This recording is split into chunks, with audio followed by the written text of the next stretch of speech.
Hi, welcome again to the Division of Education, Innovation and Energy e-learning program.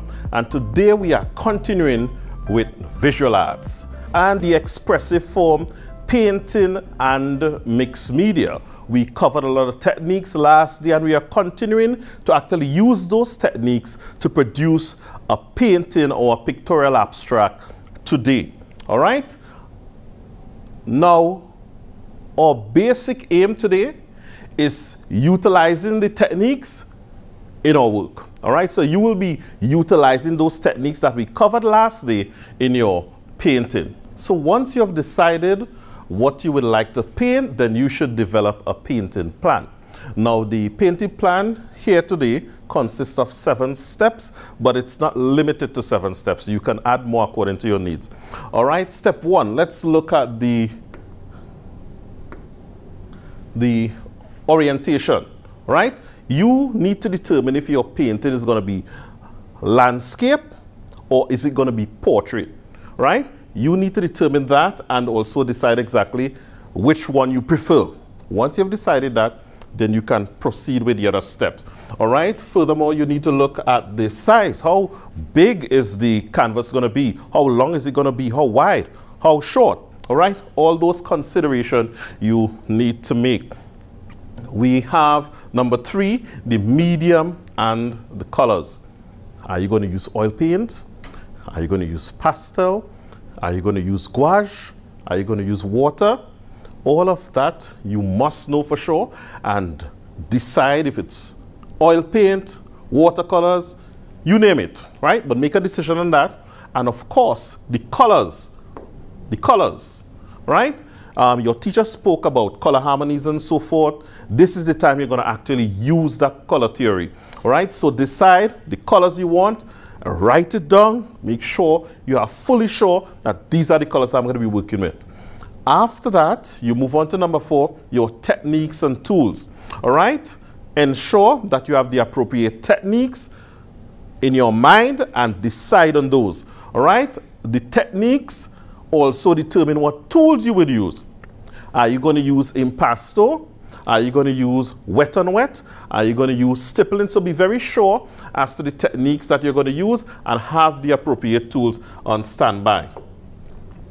Furthermore, ensure that you utilize some elements of design in your work, such as color, texture, shape, line, form, value, right? Decide exactly how many of those you're going to use in your work. It could be 1, it could be 2, right? And you decide exactly how many of those, and all of these things add to the sophistication of your work, and it aids in producing a very beautiful piece of artwork, right? Now we're also looking at your surfaces, right? Is the surface going to be smooth? Is it going to be rough? Is it going to be wavy? All these considerations you need to be sure about. So are you going to take some cloth and put some glue on the surface, crimple the cloth, stick it on the surface, allow it to dry to create a wavy effect? Maybe you'll be working with the sea. That would be a very interesting thing to try. So be sure to determine exactly what type of surface you're using and also make the necessary preparation. And when it comes to your finishing, ensure, if it's a pastel piece, you want to make sure it's fixed.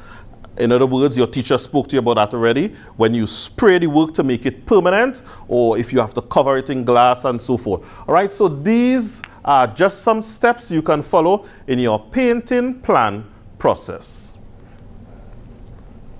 Now, when it comes to your surface preparation, I would like you to look at 4 main areas. You are now basically ready to paint. You have your canvas or you have your white paper. The first thing you want to do is ensure that you prepare your surface and ensure that it's ready for you to actually paint. So you would prime it, all right? And after you've primed it with probably white paint, because the canvas comes sometimes with a white surface, you could prime it again. Now, painting is usually done by layers, so you want to build layers over a period of time, all right? So you prime it, that's the first thing, right? So after you have completed your priming, you then move on to your underpainting, right? And we can use a yellow, for the underpainting. And you can use some animated strokes, some quick animated strokes, just to ensure that you cover the surface area and you leave that level of transparency. So you see some areas of the white showing through. After you've done that, you move on to your overpainting. All right? And your overpainting is the second layer. All right? So note well, this layer one, or the primer, is not really considered as, you know, a layer per se. But this, your underpainting, that's your first layer. And your overpainting, that is your second layer. All right, so you can use yellow for the underpainting, red for the overpainting. Now you allow this to dry. And if you would like to go further, you can also add some textural surfaces to that. All right, and your textural surfaces can be done using any material of your choice. You could use some sand, apply some glue on the surface, and you could take some sand and you would sprinkle it on it, allow it to dry, and that would create a very nice surface for you to work on. Right, so layering is an important part of painting, and underpainting is part of the layering process. The layering of color shows a sense of depth and create a richness in your painting.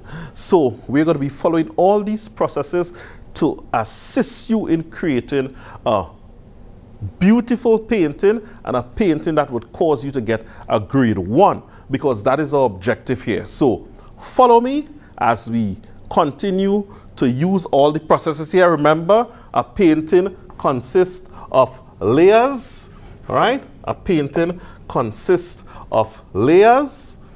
All right, it is also a part of the whole process. The underpainting is very necessary. It makes your painting look sophisticated, like a real professional, and our goal is really to turn you all into professionals. All right, so we're going to take you through the process, and you're going to produce a very beautiful painting in the final analysis. So join me at the canvas, and we're going to continue painting, and let's take it to the next level. Right, so we are looking at a painting and a mixed media piece, and the piece that we're going to do based on the question that we have looked at earlier, the one that I'm going to do is based on culture. So I'm going to do something that is synonymous to the Tobago culture, and I'm going to try to attempt a piece from my mind using cultural traditions. And the cultural tradition I'm going to look at is outdoor cooking. So I'm not looking at anything. I am just going to start to develop, because that is the theme. Right? And you, if you're doing something like this, what you could do is go and get your images, ensure you have your images and so forth as to what you would need to use. If you cannot draw from your head, ensure you have your images so you can start to actually put them together so that you know exactly what you want to do. All right, so you could have your images and start putting them together, and you could take it from there. So I am thinking outdoor cooking, all right, and I am just going to create an illusion of someone here, and I'm just simply putting in the drawing, right? Usually you would draw with a pencil. I am doing the drawing here with a paintbrush, all right? And I'm just putting in the basic outline of what I intend to do, all right? So this is the first step in outlining your work. You know exactly what you want, and you start putting it in on the canvas. So today we will start the process, and I'm going to continue the drawing. So by next week, you're going to see all the processes that were followed in producing or rendering this artistic piece. All right, so this is a painting and mixed media piece using a variety of artistic techniques, and the question that I'm looking at is outdoor cooking, and just some simple strokes, and we will be able to see exactly a piece developing in a short space of time. Now, if you look, you should start to see some sort of image developing in the painting. All right, now, so you have the basic drawing in. Should be able to see a figure there, a female figure. We could probably put something like a little dirt oven, which is unique to Tobago. In the background, we could have some foliage. And all of this is part of the planning process. So this could be a tree.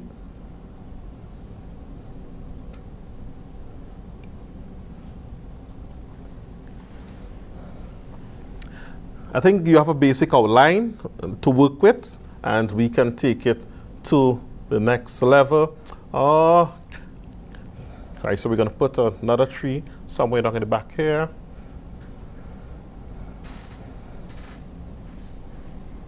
Right? And very important, you also need to establish your light source. I indicated that earlier, so I'm going to use some scumbling. Now, this is a dry brush. Basically, I don't have no water in it, and I'm using acrylic paint.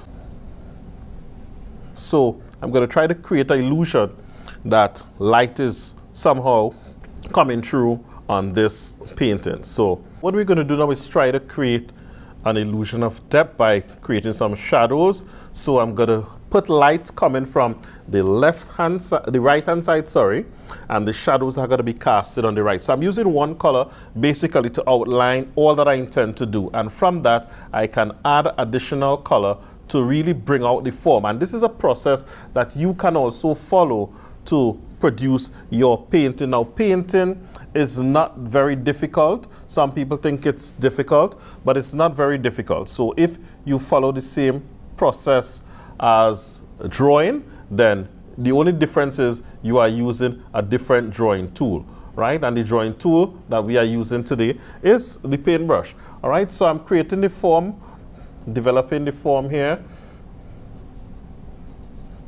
And if you look carefully, you should be able to see something happening. Right, remember, some time ago when we did the drawing, we talked about light coming in from one side, and on a cylinder, and this is a cylinder here, you have the dark area being extended to the direction of light, and that is happening here. You would also want to emphasize that light is also coming from one side on the stone, or the stone. This is a tree stone fire, right? Very, very unique type of fire, and that is the fire that we are using for this painting. All right, so basic outline to know exactly where all your features or everything would be. All right, so I'll put some more here. The face or the figure,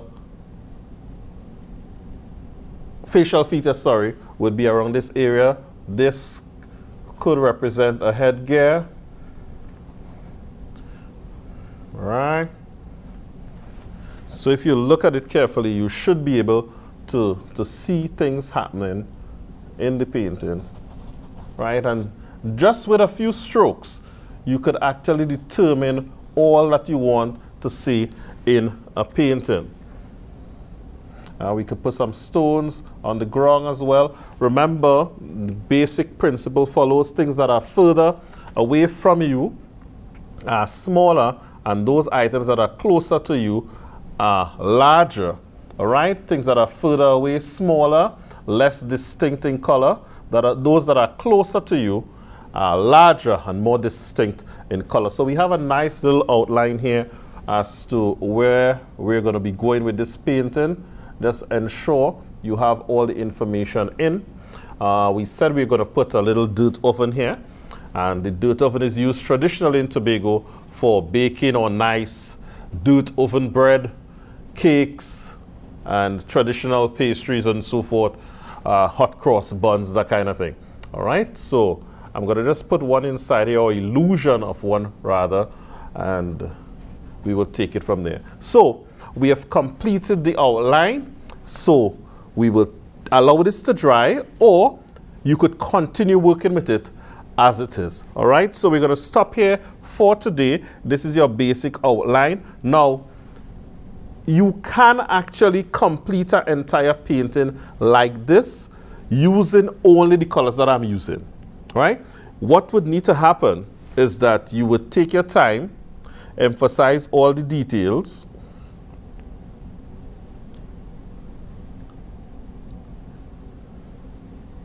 all the details. If you want to put in a little grass and so forth, right, you would have to take your time, put in all those, and you would also need to ensure that you utilize the artistic techniques, all right? So let's say you would want to have some stippling.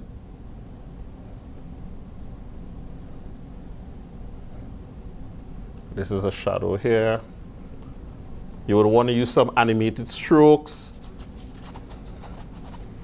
right? So we're going to stop here for today, and I would allow it to dry, and I will come back at it again, and then we're going to take it through step 1 right on to step 10. So we are right now at step 2. We would have completed the priming process already.